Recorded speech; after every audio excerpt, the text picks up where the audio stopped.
The sweat on Louisanna's neck glistened in the moonlight. A small puddle had formed in the mound by her collarbone. She'd lost a lot of weight, and the occasional soft sigh and murmur were the only utterances she was still capable of in a vegetative state. Her pale skin was hot to the touch, and the inside of her nose was fiery red, almost glowing even in the weak light of the oil lamp. "So, is the medicus right?" asked Serrano, who was sitting on the other side of Louisanna's bed. Only half his face was illuminated, but the worry on it would have been visible in pitch blackness. "Of course the medicus is right," Curio answered. "He's a medicus. He knows more of sickness and disease than I do. She has hammergrass fever. In a week she'll be dead." Serrano shook his head vehemently. "No, there has to be a cure. You have to know what to do," he bemoaned. "There is a cure," said Curio, fully aware that Serrano already knew about it. It was always so tedious, having to drag the words out of his mouth. "But you can't afford it. Few people can." "But she's my wife. Please, I'll do anything." Serrano had tears in his eyes. "And she's my sister, but you're just a farmer, and a man with no friends." Curio was surprised at how calm he himself was in this situation. "You're a Sirbendario, a hero." Curio looked at his brother-in-law, frowning. "All I own is on the back of my horse or in my cell at the brownstone fort. I've even less coin than you do." "But you had the fever, right?" For some reason, Serrano was picking his words carefully. The Sirbendario nodded, surprised his brother-in-law knew about this. "I did, as a child. But blood from someone who's immune is only part of the concoction," he explained. "The poison of a Macedano is the key ingredient. That's the part we can't afford." Again, Serrano shook his head, on the verge of tears. "There has to be another way. A secret. Something you Sirbendarios know that the medicus doesn't."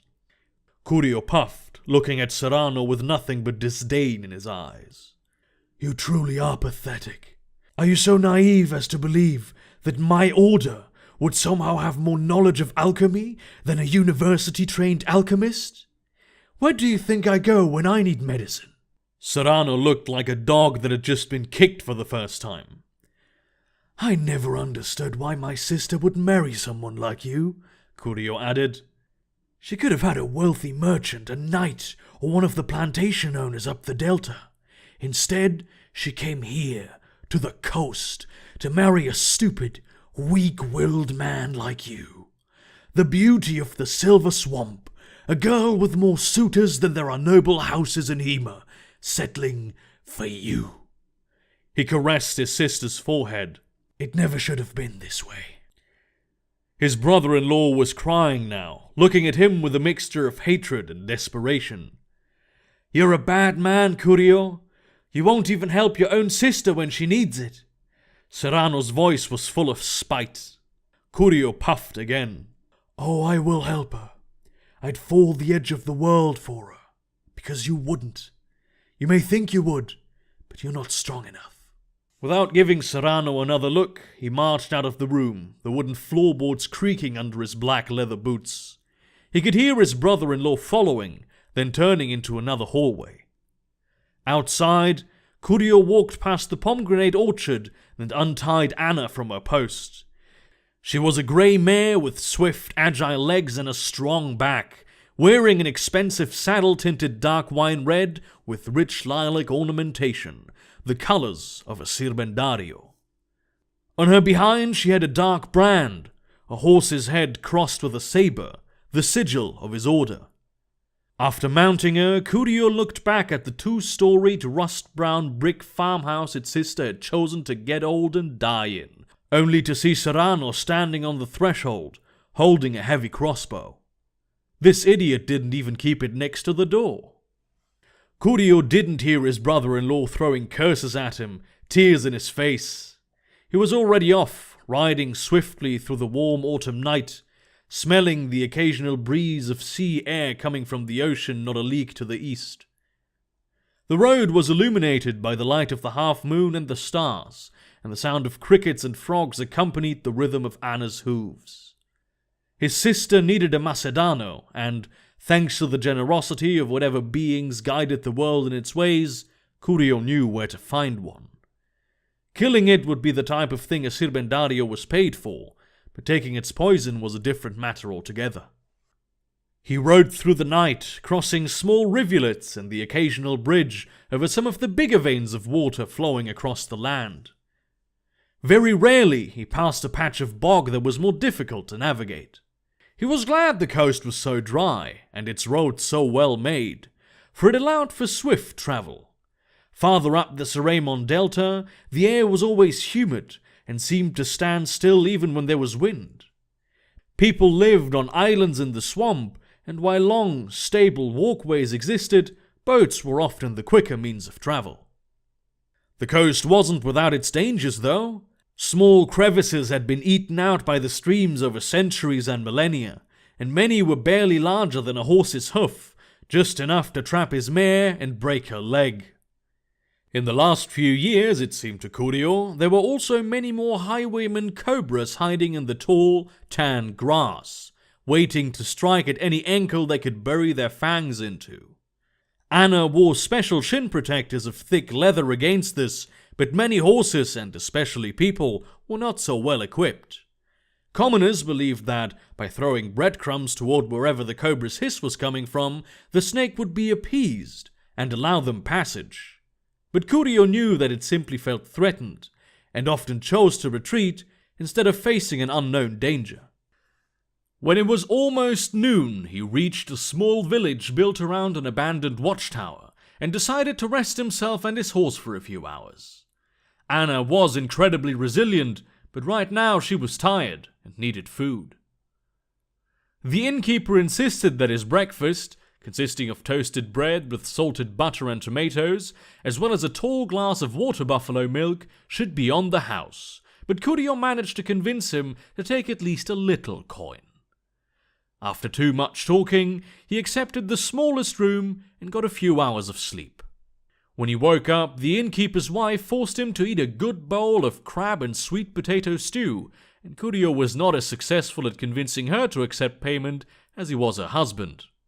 They also gave him 3 bars of golden pemmican, the traveling man's food. Curio tasted turtle, beetles, carrots, raisins, and buffalo fat.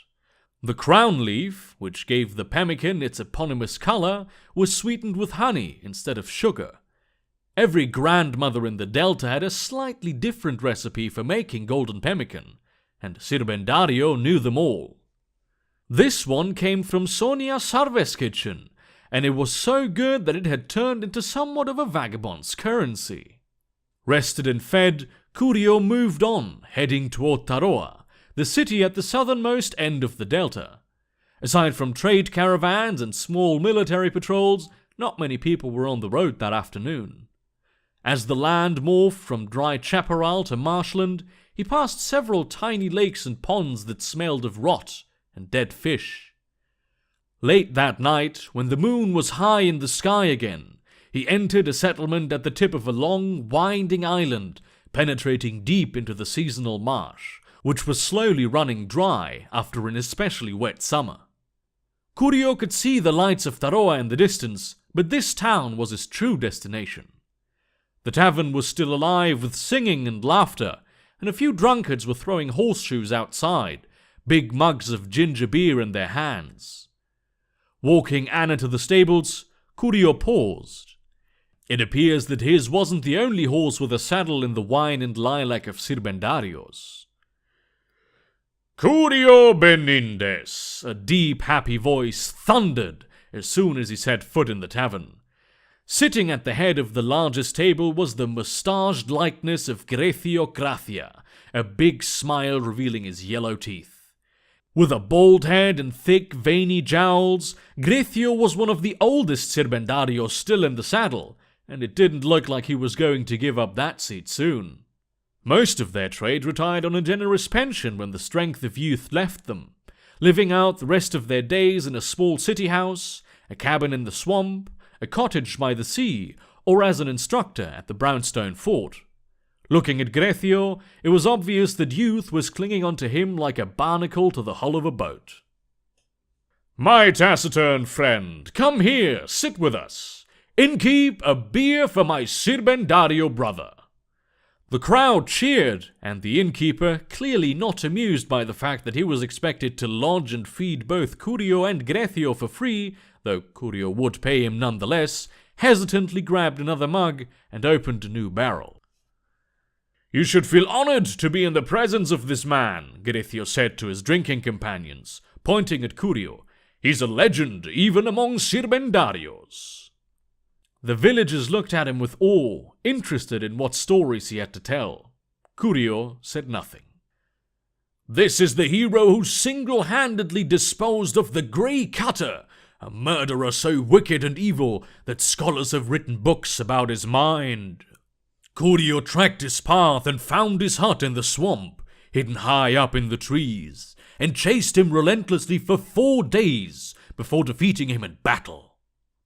The older Sirbendario conveniently left out the fact that the Grey Cutter had already been injured when Curio started his pursuit, and that he had to evade several other search parties during his escape. When the innkeeper put down the ginger beer, Curio thanked him, but said nothing else. He had no intention of talking to these drunk villagers, nor Greccio, who was doing a fine job at drawing all attention to himself and his stories, all of which Curio had heard before in some form or another. The older man never lied, but he did a good bit of embellishing. After having eaten and finished a second mug of beer, Curio's attempt to bow out by simply standing up and going into the cheapest room this tavern had to offer was interrupted by Greccio, who had no intention of letting him go. "Before you leave too early tomorrow, where are you headed, my taciturn friend?" "Here, this town," said Curio, pointing to the floor. Greccio frowned. "And why here, of all places, might I inquire? I assumed you were only passing through." "A Macedano. It's been terrorizing the villages for a while now." Curio was surprised the old Sirbendario didn't know about the creature. "Oh, don't worry about that, I'm picking up this assignment." Greccio waved it off. "The Prince of Taroa sent me, and I'll be rowing out tomorrow afternoon when the beast is asleep." "My plan was to set up a trap in the morning, when it's on the prowl," said Curio. Greccio broke into boisterous laughter. "This magnificent madman, a living legend, I say." The old man slapped his hand on the table, with his drinking companions joining in, unsure if they were mocking or admiring Curio. "I'll tell you something. Drink at least another mug with us, and you and me will go out tomorrow, hunt this thing together. Macedanos are dangerous beasts, even for a Sirbendario. Better to have someone covering your back." Reluctant, Curio sat down. He preferred hunting alone, especially when he was set on breaking one of his order's most sacred vows, and even more especially when his potential partner was Greccio Crathia. But Greccio was here on orders, not just working of his own accord. It would be beyond insulting to take this monster out before he could. So he stayed, drinking more ginger beer and later a little bit of casquero, a salty liquor enjoyed only in Taroa and the villages surrounding it, because it was disgusting. The innkeeper's expression became more and more grim throughout the night. Even though his paying customers kept ordering themselves, Greccio alone drank enough for several of them. When Curio finally did manage to slip away, he gave the innkeeper half of the contents of his meager purse, as a gesture. He would receive a new stipend next week, so being a bit more liberal with money was no great issue. In the morning, Curio combated what little semblance of a hangover he had with a spoonful of a terribly bitter herbal remedy. He very rarely used it, so the little copper case he stored it in was almost full. Greccio woke at noon, after Curio had spent all morning lacing his crossbow bolts with vinegar. A man his age should have been floored by the amount of alcohol he'd consumed the night before, but the old Sirbendario seemed as strong and alert as ever. "Have you ever hunted a Macedano before?" he asked while the two of them were sitting at the table, eating turtle and tomato stew. Curio shook his head. "But you have seen one, right?" Greccio raised an eyebrow. "Yes, I also know how to hunt them. Of course you do, said Grethio without irony. Even in all my years on the horse, I've only ever hunted 3, and the first was captured and freed near the Brownstone Ford as part of my initiation trials.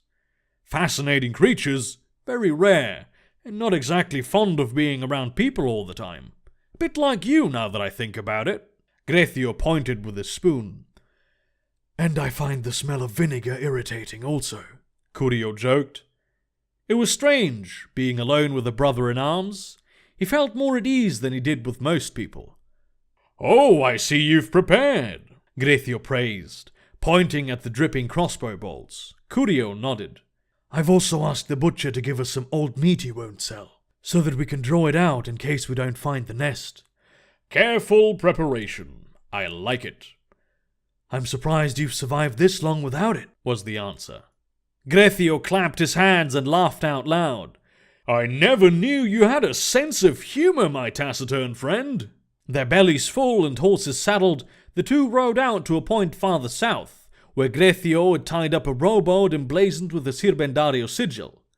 A man from the probably very meagre town guard had been standing watch by it all night. Out there is the part of the marsh where I'm certain the beast is hiding. Every animal taken was on this stretch of shore, and when I rode by here yesterday, I could hear its roar in the distance, said Grethio with a sweeping movement. From here it should be 2 days to Mesquita with a boat, though we'd have to row against one of the slower streams of the Siremon at the end, said Curio. I agree. We should take Mesquita as our heading. Judging by the frequency of attacks and what I know about Macedanos, the beast is probably far out there, closer to Mesquita than here, but afraid to cross the current. It will be a waste of time to return here. Curio nodded, and both of them went to their horses to do something Sirbendarios were famed for far beyond the Siremon Delta. They gave them directions. These horses were incredibly smart and disciplined, likely the most intelligent breed anywhere in the world. After long and hard training and developing a mutual language of taps, whispers and words unique to each rider and mount, Sirbendarios were able to instruct their horses where to go. They recognized the names of even the smallest villages, and knew how to follow a road and cross a bridge on their own. With a little help from their riders' highly accurate mental maps, they could be told where to go, and would do so when the men needed to travel the waters, awaiting them at their destination. The knowledge to training horses this way was kept secret in the Brownstone Ford, yet the animals were never stolen. Not only were they of no use outside the Delta, but they would not obey any commands but those of their masters. 1,000 mules could not be as stubborn as a Sirbendario's horse. The young guardsmen watched from afar as the Sirbendarios performed their almost mystical act of horse whispering. It seemed the boredom of the night's watch had been vindicated, now that he had the opportunity to witness such an event.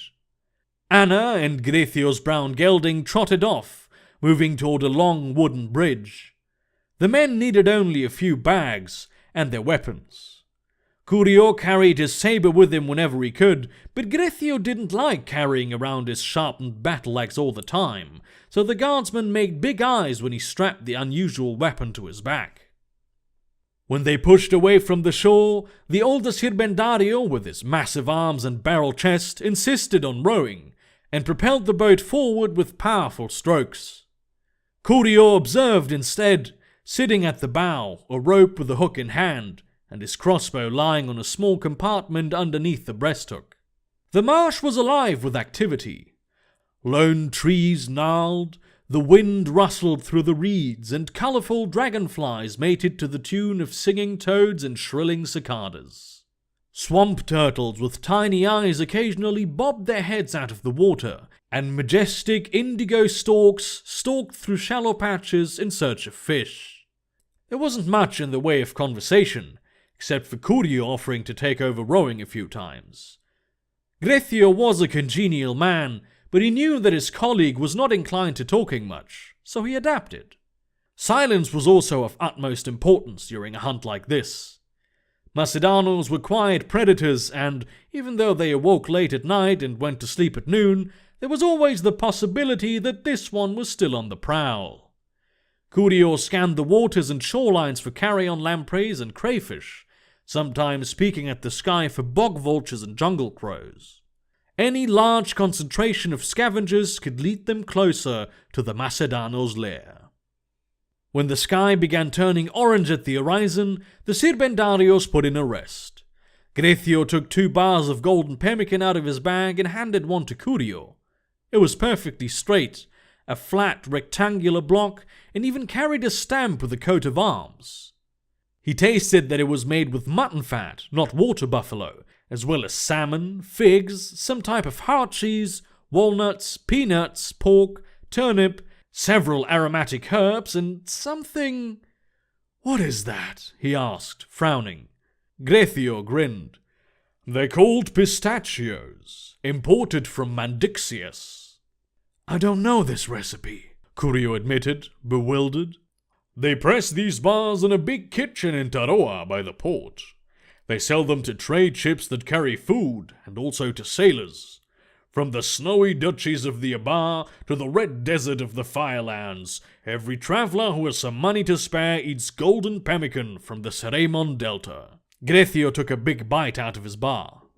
Curio inspected his a little closer, finding that, instead of the entire bar being golden throughout, only the outside was glazed with crown leaf powder, and the inside was dark brown. "This is not golden pemmican," he decided. "It tastes too different, and it looks too different." "Yet every person outside the Seremon Delta who has ever eaten golden pemmican thinks about this when they hear about it." Grethio pointed at Curio with his bar. "They don't sell this here because they know it's not the type of pemmican the travellers of the Delta like. This recipe is made to appeal to people who are not from here, and the kitchen makes a lot of money cooking it." Curio said nothing in response, deciding to continue watching for clues to the Macedano's lair instead. He would never understand the urbanites. Cities with their wealth and market had more festivals than any town he'd ever seen. They had better singers to sing the songs, better dancers to dance the dances, better cooks to cook the dishes, yet they were always farther away from the culture than any countryman. They were almost as alien to him as complete outsiders. "Did you notice?" asked Grethio, pointing at the water near a floating log. It was swarming with water striders. "This is what, the 5th patch of striders we've passed in less than an hour?" Curio hadn't noticed.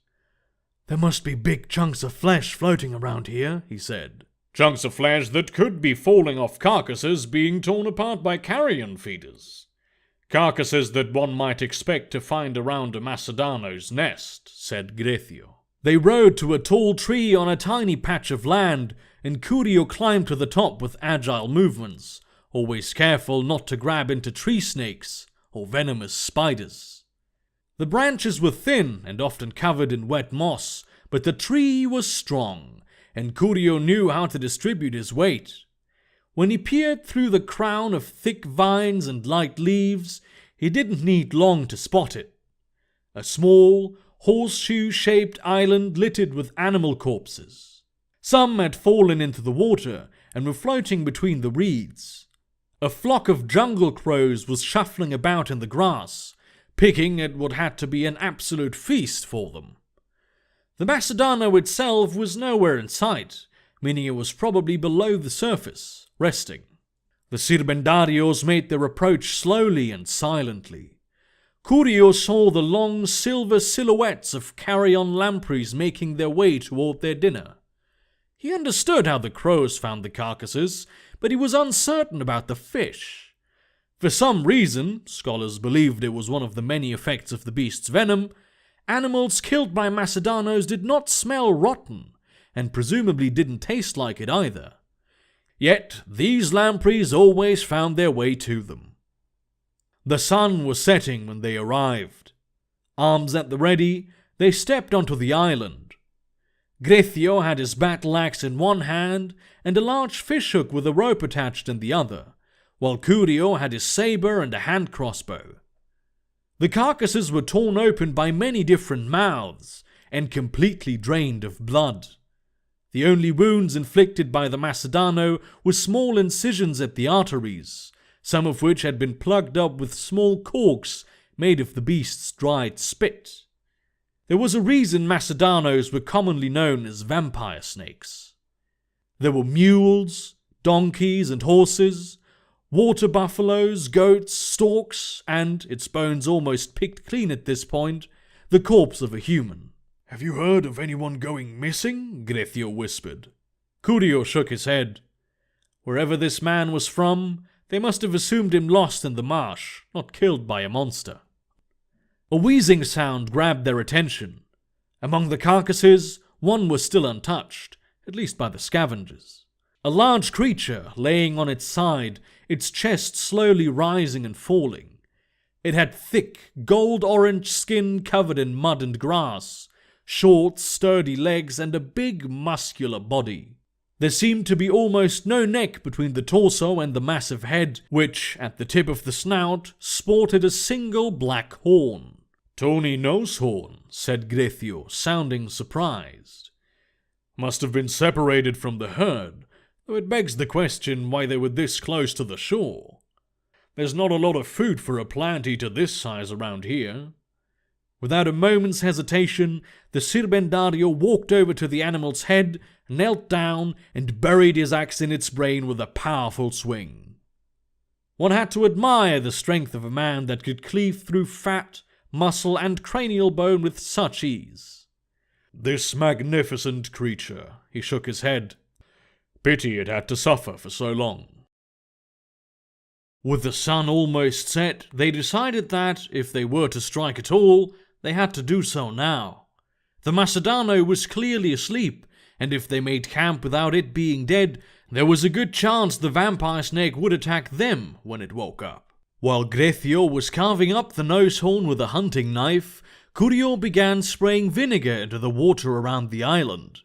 Due to its protected position, he assumed the Macedano was resting on the inside of the horseshoe, so he was ensuring the only path it wasn't entirely repulsed to take was to leave the water. He added some more sprinkles of vinegar on the island itself, to further confuse the creature when it tried to navigate. The smell was disgusting, but not strong enough to be picked up by his human nose when he was just a few steps away. The vampire snake's sense of smell was the most acute of any creature in the delta, however, and this would be the most terrible onslaught to ever befall its nostrils. When Grethio was finished and the bait laid out, the Sirbendarios coated their blades in blood. The Macedano would be highly attracted to it, drawn in by the smell it loved most while repelled by a smell it hated. Having an opponent seek out one's weapon instead of trying to avoid it was a significant advantage in any combat situation. They placed several small bowls filled with red sun oil, a powerful and expensive reagent that burned bright enough to illuminate the entire island in clear, white light. Not only would this irritate the Macedano further, but also bring the benefit of Curio and Grethio being able to see after the sun was gone.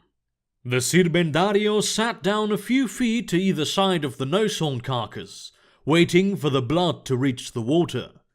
Curio threw more vinegar into the area he suspected the Macedano was resting in. They didn't have to wait more than a few minutes. A long, flat head with a pointy snout was pushed out of the water by a column of cobalt skin. The vampire snake did not slither, it simply moved forward, not making a sound. His crossbow cocked with a vinegar-doused bolt, Curio lined up a shot, all the while Grethio slowly snuck up on the beast. The Macedano buried its snout into the nosehorn's flesh, letting the blood flow into its mouth without sipping. Despite stretching more than a grown man's height already, it still wasn't completely out of the water, but it was right where Grethio wanted it to be. He let his axe crash down onto the vampire snake's neck with the speed and strength of a guillotine. Curio let loose a shot. Whether it saw the motion of the arm or heard the blade whirring through the air, he had no idea, but the Macedano recoiled and withdrew into the water with lightning speed. Even Curio's bolt, which had been aimed slightly farther down the body, missed by barely a finger's breadth. "Pox!" cursed Grethio, pulling his axe out of the ground. The fight was on. Repulsed by the smell of vinegar in its nest, The Macedano rose from the water, straight up. Curio had read about this, but he'd never witnessed it himself. A snake as long as 2 tall men, thick as the neck of a stallion, was floating in the air, coiling, swimming in it. At its tail end there was a pointed hook made of aquamarine bone that it used to drag prey around. It glowed faintly in the darkness. The beast jerked forward, fangs wide open, aiming for Grethio's neck. The Sirbendario barely managed to evade it, but the snake was already circling, trying to trap him. His crossbow reloaded with deft movements, Curio took another shot at the Macedano's tail end. This time the bolt hit, and the snake flinched, giving a penetrating, high-pitched wail that made his bones shiver. According to the books, vampire snakes smelled through their skin, so this vinegar infusion should drive the creature mad. Its pitch-black eyes fixated on Curio, and apparently having forgotten about Grethio, the Macedano darted forward. Curio dropped his crossbow and readied his saber, the bright light of the oil fires making the blood shine crimson. He spun away from the charge at the last second, slicing at the Macedano's skin. Even with a blade as sharp as his, he only managed to cut through the outermost layer, revealing a tougher, leathery black dermis beneath the first one. In the meantime, Grethio was swinging the grappling hook, waiting for an opportune moment to strike. Even among Sirbendarios, all of which were masters of this particular tool, he was exceptional. When the Macedano circled and attacked Curio again, he threw, aiming for the creature's tailhook, missing by an inch. "Damn it!" he cursed, reeling the rope back in. Curio rolled away from the dive, barely standing when the next one came. There was no time to strike at the Macedano, it was too quick. His only hope was for Grethio to land a grapple. The vampire snake rose up higher, making a wide circle to survey the situation. The stench of vinegar was certainly irritating, but the Macedano was cunning.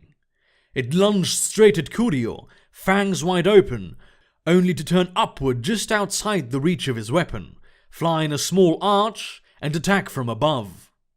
Curio managed to hold up his saber in defense at the last instance, causing the snake to bite down on the blood-coated blade. Instead of trying to push it in further, he pulled it down, dragging the Macedano with it, and stabbing its neck repeatedly with his hunting knife. It let go of the blade, shrieking, and jolted sideways in an unnatural motion. Grethio's hook grabbed hold of its tail at right that moment. Taken by surprise, the vampire snake was pulled back by the strong arms of the Sirbendario, Curio flourishing his saber and knife before its face to keep it distracted, striking the occasional blow at its snout. When the Macedano's tailhook was right in front of Grethio, he pulled down the rope, set his foot on it, and used the strength of both his arms to cut through the creature's body, severing the glowing appendage with a roar. The Macedano dropped like a stone. Without its magic hook, it lost the ability to hover and fly, and was now confined to being a real snake. Curio knew that it would try to slither away into the water to regrow its lost tail and heal, but he had no intention of letting it come to that. The moment the beast hit the ground with a wet thump, he drove his saber through a soft spot below its eyes, burying the blade into the floor as far as he could. Kneeling down, he went one better, and did the same with the hunting knife at the tip of the Macedano's snout. Grethio sprinted from the beast's tail all the way to the front, his axe raised high. He jumped and, putting all his strength and weight into it, buried the axe just behind the vampire snake's head, severing it clean. It was over. The Macedano was dead.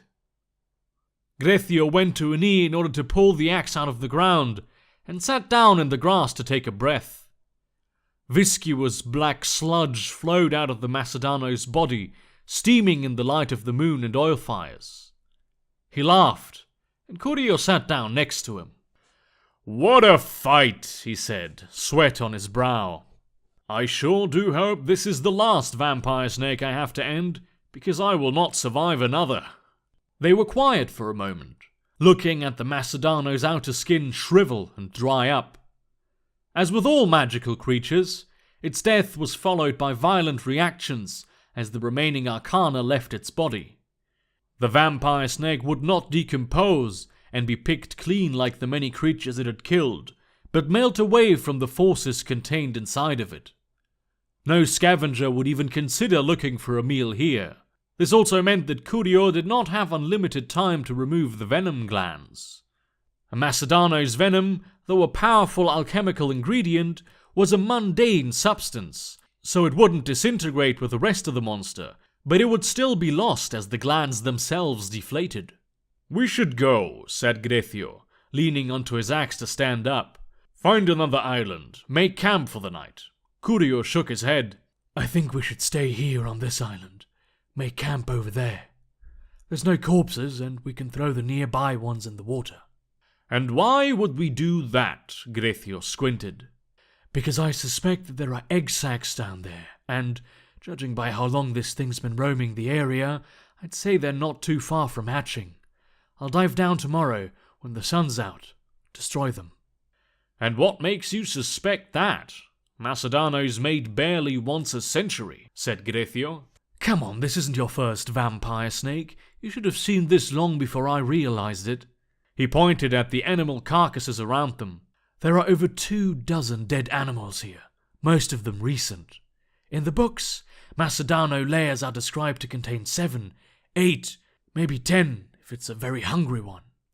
Grethio nodded, but was not convinced. "Let us say you are indeed correct, yes? We're Sirbendarios.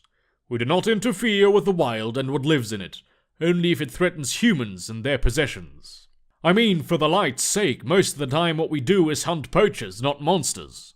"If these eggs hatch, and they might, even if their mother is dead, they'll wreak havoc on the entire region. Most of them will die young, eaten by their siblings, but those few who survive will have no choice but to take on hunting pets, farm animals and their owners. This marsh dries up in winter, which means there'll be no fish, buffalo, stork, or nosehorn, only villagers who've strayed too far from their homes. Think of the goat herders coming in from the north. Would they not be a feast?" The old Sirbendario stroked his moustache, thinking. After a few moments, he nodded. "No, I was wrong. You make a very good case." Grethio went right back to smiling. "For someone who doesn't talk much, you're very good at it." They removed a few carcasses from the northern tip of the island and put out the oil fires, except for the one they moved closer to themselves. In the swamp, campfires could be difficult to build and were useful only for illumination. It rarely got cold in the night, and in some parts of the delta, cool winter nights were the most pleasant time of the year. Fire from red sun oil produced little heat and was very bright, so it was a staple of Sirbendario equipment. As they were sitting on their bedrolls eating golden pemmican, Grethio took out a small skin of casquero and began philosophizing. Curio glanced over to the Macedano's body, glad that his partner had brought alcohol along. He would be well asleep soon. "You ever think about how something that doesn't exist in the delta has such an effect on the land?" Grethio asked after his first big sip. "What?" Curio was confused. "Snow and ice. They're up there in the shimmering mountains where the Seremon springs.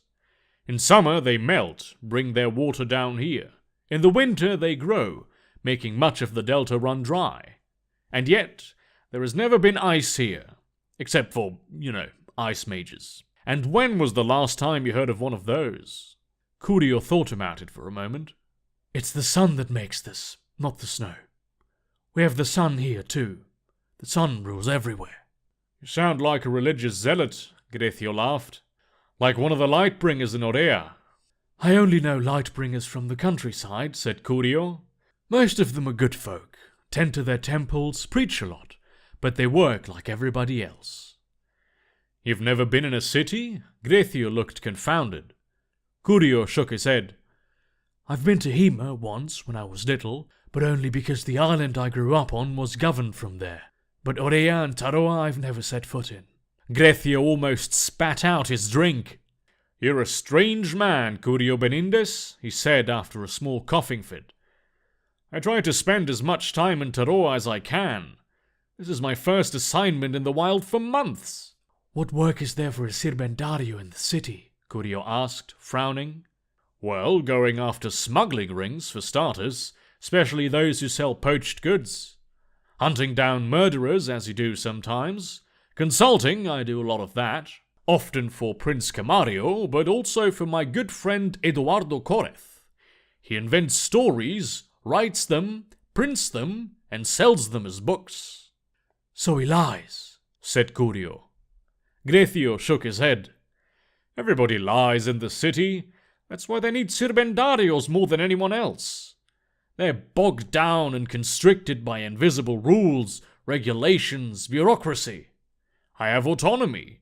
They need me to do work and take action, because they're not allowed to. No matter how different the people of the city are from your simple farmers and townspeople, they still treat members of our order with great reverence. Curio remained quiet. There was nothing to say. They talked for a bit longer, neither of them drinking much of the casquero, and eventually decided to sleep in order to get up early the next morning and make way for Mesquita. Of course, Curio had no intention of sleeping, at least not yet.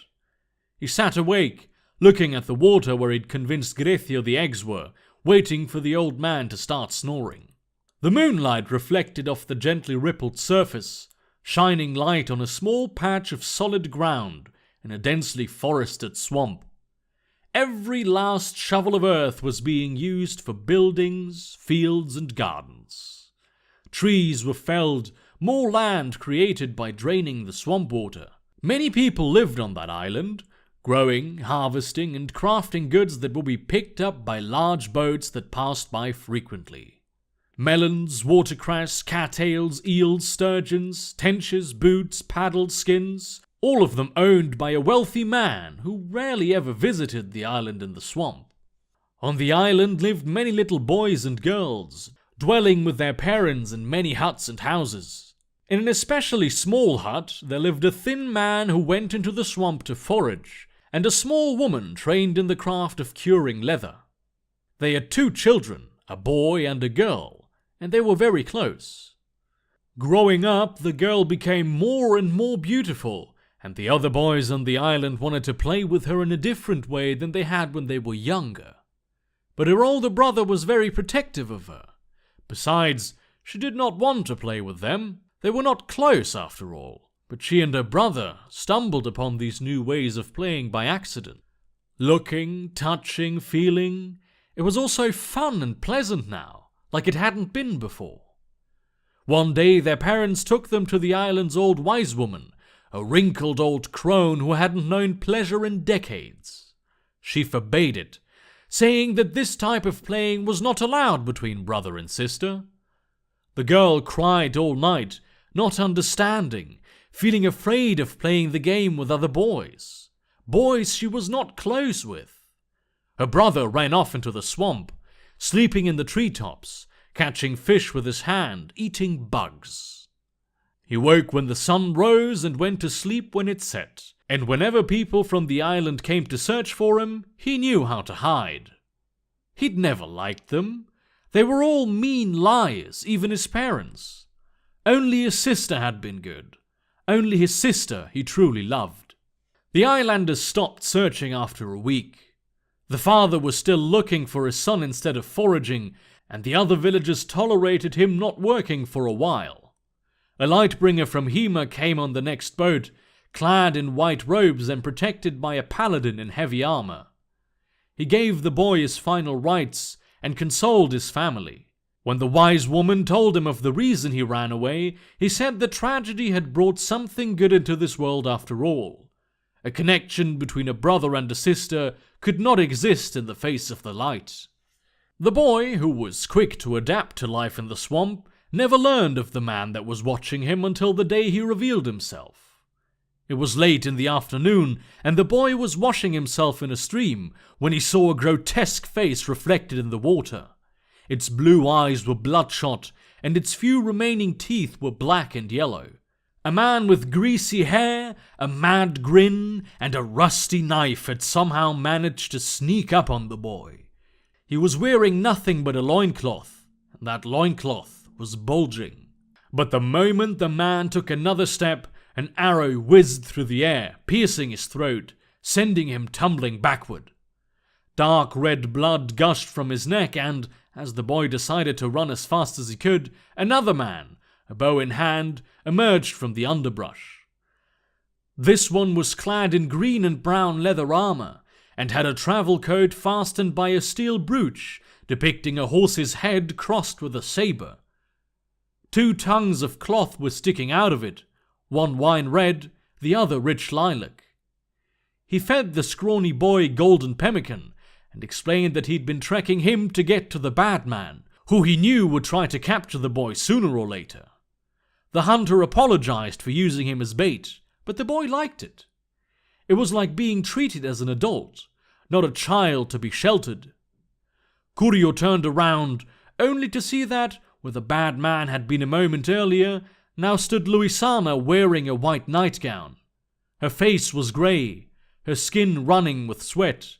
"Help me, brother," she begged, extending her arm. "Save me." Kurio jerked up from his dream, gasping for air. He looked over to Grecio, who was snoring blissfully. A faint pink line had appeared on the horizon, and the sky was no longer black as obsidian. He had to do it now, or all chances of saving his sister would be gone. Silently, he walked across the island, over to the dead Macedano. The vampire snake's body was almost entirely liquefied, only a tube of skin remained. The head was in a much better state, though the eyes had dried out, and the flesh around the nose looked seared. In the twilight of early morning, Kurio cut open the Macedano's mouth at its corners with his hunting knife, looking for 2 small yellow sacs at the back of its palate. It was impossible to see, so he had to feel the texture and consistency with his finger, poking at soft gingival meat, taking care not to touch the injection channels in the Macedano's canines by accident. When he finally found the sac, he made a tiny incision with the tip of his knife and let the contents drain into a small vial. He then went for the second sac, filling the vial up completely. There was more than enough in the first one, but a chance like this was unlikely to present itself ever again, and he would be damned if he wasn't extra careful not to waste it. "Would you mind explaining to me what you're doing here?" Kurio jerked up his head, only to see Grecio standing by the Macedano's tail. The old man was just as good at sneaking as himself, it appeared. "Go back to sleep. Forget about this. It does not concern you," Kurio answered, staring him down. "Oh, but it does. I'm a Sirbendario, and poachers are my enemy just as much as the beasts they hunt. I knew something was off when you, of all people, agreed to hunt with me. You've never worked with anyone. I must say, I'm very disappointed in you." Grecio took a step forward, his hand on the pommel of his axe. "This is not what it seems," Kurio insisted. "Don't play games with me, my taciturn friend. I was trained in the Gorcello era, back when the biggest poaching ring in the Delta was operated by a retired Sirbendario. A ruthless man with friends and connections who used our noble order to do the things we were sworn not to do. I was the one who brought him down, but you know this." It was true. This was Grecio Crathia's greatest achievement, the reason why even senior members of the order respected his authority, and the only story he never told in parlors or around campfires. "I'm doing this for my sister, not for profit. She's hammergrass fever, and she'll die if the medicus can't make the right potion for her. I'm taking from the land and using it." Grecio nodded. "I understand. Desperate times can drive a man to do desperate things. It's a shame about your sister, outright unfair, but I cannot allow this to continue. We are Sirbendarios. We do not interfere with the wild, and we do not steal from it." The older man took another step. "Says the one who killed a tawny nosehorn only a few hours ago," Kurio responded, pointing to the big mammal's corpse. "That was acceleration, not interference. The nosehorn would have died without me. I merely ended its suffering. Please, Kurio, I don't want to hurt you. Step away from the Macedano, dump whatever venom you have into the water, and let's go. We have a long day of rowing ahead of us. I promise we will never speak of this again. Curio got ready to draw his saber. No, He said, I will allow nothing and nobody to stand between my sister and her cure. You would do well to step out of the way. I'm sorry, Curio. I really am. But this ends now. Grethio detached his axe from the hip belt and twirled it in the air, assuming a fighting stance. Curio barely had enough time to close the lid of his vial as Grethio charged the second he was distracted. He only just evaded a blow from the axe by rolling sideways, standing up, unsheathing his saber, and taking a few steps backward. Grethio held his weapon up defensively. The two paced around each other with careful movements, scanning for an attack to defend against or an opening to exploit. This was a fight of two men with very different qualities. Curio was taller, quicker, and more agile, while Grethio was much stronger, an experienced combatant incapable of taking severe pain. After completely circling once, Grethio raised his foot to crush the Macedano's head with the vial still in it, to spill the poison. Curio could not risk it. He was forced to attack. He darted to a point in the air to the left of his opponent, swinging his saber in an arc so as to cut him without being blocked by his body. Seeing this, Grethio ducked and spun, his axe extended, to bury it in Curio's intestines. Both attacks missed by mere inches. After turning mid-air, Curio stopped on landing, going for another slash, but jerking backward upon seeing Grethio bring down his axe with the momentum of his spin. Quick as a cat, he went for the jugular with his saber now that his opponent's weapon was buried in the ground, but instead of standing still and pulling the axe out, Grethio jumped backward immediately, avoiding the lethal cut.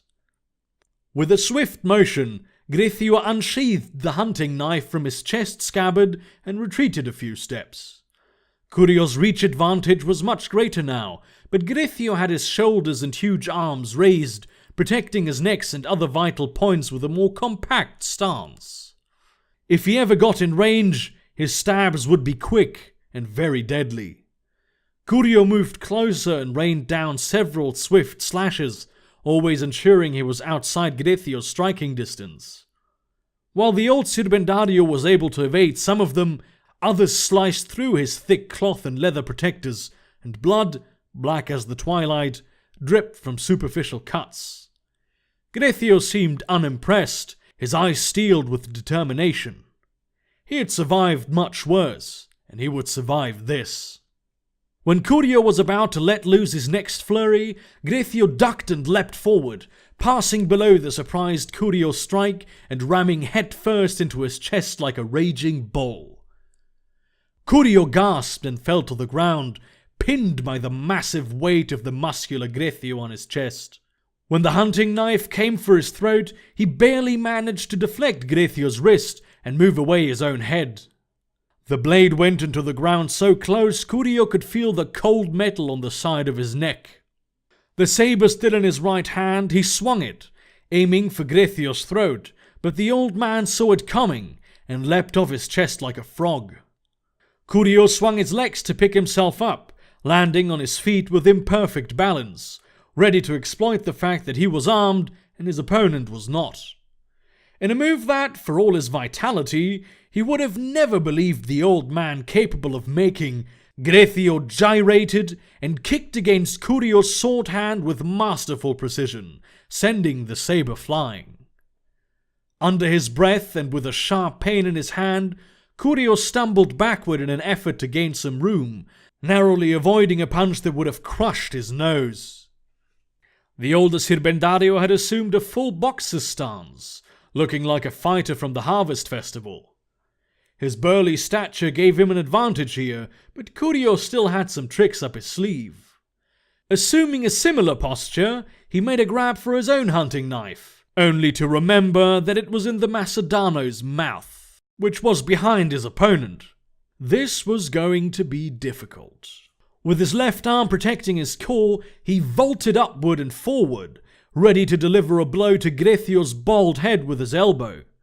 The more experienced fighter, of course, anticipated a move like this and stepped sideways, allowing Curio to land beside him. But instead of straightening himself to go right into Grethio's grab, Curio let himself fall flat on the ground and rolled away toward the Macedano's carcass. He got up and treaded backwards, Grethio following his path without hesitation. When he arrived, Curio bent at the knees and pulled out the knife, all the while registering the fact that Grethio was preparing to leap. But instead of aiming for where Curio had been a second ago, his opponent had predicted where he would move, and grabbed Curio's raised knife hand mid-jump, twisting it, and taking Curio back down to the ground. He could feel a violent crack and a shattering of bones coming from his left shoulder. The thinking part of Curio's mind understood that Grethio had grabbed his wrist with both hands and bent the arm to bury it in his throat, but the arm had been a little too long, and the knife ended up in his shoulder instead.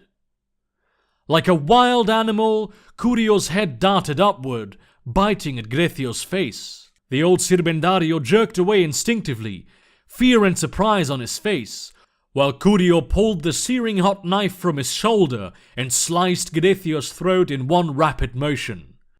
Rage flooded his opponent's face as he realized he would be dead in moments, his furious roar becoming an angry gargle.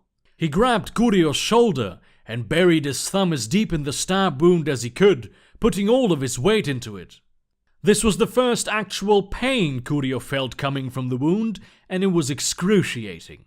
Fragments of bone cutting into tearing muscle, blood vessels being compressed to the point of bursting. It was like an open fire and glacial ice at the same time. Grethio closed his other hand around Curio's throat, strangling him. In response, he stabbed the side of Grethio's chest, missing the heart. Stabbed again, breaking a rib. Spurts of blood were gushing onto his face from the old man's throat, and every second felt like an eternity of agony, as searing flames and shards of ice raged inside his shoulder. The third stab pierced the heart. Grethio, despite being held up by a primal rage Curio had never seen in any beast, could not go on. After a final, hate-filled stare that would follow Curio until the day he died, the old Sirbendario collapsed onto his chest, passing away with a gruesome death rattle. Curio lay in the grass for several minutes, paralyzed by the throbbing pain in his shoulder, having difficulty breathing under the weight of Grethio's corpse. When the sun was halfway over the horizon, Curio felt tears spurting from his eyes, washing away Grethio's blood. He'd just killed a brother in arms, a man like himself, a man who had upheld the vows he could not, a man who had done more for the Delta than he ever would. Somewhere inside him, a geyser erupted, filling his body with agony, blending with the pain from his wounds, intensifying it, and eventually drowning it out. Deep in the marshes, as the sun was beginning its daily climb along the sky, on an island littered with corpses, Curio Benindus wept. Tormented, doused in pain, sorrow, and self-hatred, his only wish was to die on the spot. A man in his line of work always had blood on his hands, but now the blood was on his soul, and no water could ever wash that away. On a warm day in early winter, Curio rode his grey mare through a wooden archway into a pomegranate orchard. The fiery red fruits looked big and heavy, ready to be harvested, and in the distance someone had already begun plucking them from the trees. He looked at the rust-brown brick farmhouse, half of which was enjoying a new coat of grass-green paint. "Brother!" a woman's voice exclaimed, and a white shadow darted from the porch onto the dirt. Curio could just dismount before being wrapped into Luisana's strong embrace. He winced in pain as a thunderbolt jolted through his shoulder, and she let go immediately. "I'm sorry," she said. "I forgot." "It's fine, Luisana," he said, raising his arms. "The medicus says it may hurt from time to time, but it's as functional as it'll ever be." His sister smiled. She looked lovely in her dirt-stained white gown, her full cheeks and deep eyes as alluring as ever. Despite her still trying to hide it, the bulge of her belly could no longer be denied, and it had been like that for quite some time now. Kurio suspected she was barred from doing hard work at this point, which explained why she was on the porch instead of in the fields. "Good day, brother-in-law," said Serrano from the house. He'd put on some weight, and his hair had begun receding. They seldom spoke beyond such courtesies, and Curio was happy with that. "A good day to you as well, Serrano," he responded, implying a nod. "Go back inside, husband. Make sure my pot doesn't cook over while I'm out here," Luisana commanded. "Of course, my dear," said Serrano, and walked back in. Curio could not help but smirk. "So what brings you here? Will you eat with us? Stay the night?" Luisana put her hand on his arm as he tied his mare to a post. "I was wondering if my nephew was around, but I see he hasn't shown yet." He pointed at his sister's belly. "But I'll have dinner. The midwife says it could be any day now. Stay with us, Curio, if only for the weekend. I'd like you to be around when I finally become a mother." She gave him that large-eyed look that made it difficult for him to deny her anything. "I'm sorry. I have to leave for Taroa today. The prince has asked for my presence. I think he might have an assignment for me." "I understand," his sister nodded, looking at the house. "Of course the Prince of Taroa is more important than your family. You've moved up in the world after all. You're a man of the court now." "Believe me, Luisana, nothing is more important to me than my family." He gently turned her around by the shoulder. "I'm a Sirbendario. I'm sworn to give my life for the Ceremon Delta, its people, and its 3 princes. I will not break that vow. Not ever." This was an original short story by Gideon J.M.F. Weber, as narrated by the author. If you want more of this, make sure to subscribe to this YouTube channel or follow the blog, where you can also find read-only versions with no audio, in case that's what you want. Thank you very much for listening, and thank you for your support. Have a great day.